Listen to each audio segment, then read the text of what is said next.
Our featured Church of the Week. This week's Church of the Week recognition goes to Redeeming Grace Full Gospel Church at 6821 Oak Street in Birmingham. The best way to describe Redeeming Grace is through the endorsing words of Clifton Hickman, who nominated the church. Clifton says, quote, Redeeming Grace is a small Christian community of members and friends who are committed to embody the message of God's unconditional love and the teachings of Jesus Christ. If you're looking for a church home, take a good look at us. To the lost, a Savior. To the worker, an opportunity. To the lonely, a church family. End quote. Sunday school begins at 10 a.m., worship service begins at 11, and prayer meeting and Bible study is every Wednesday at 6 p.m.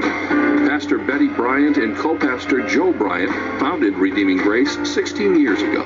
Under their leadership, Redeeming Grace has acquired all property surrounding the church and has been debt-free for the past 6 years.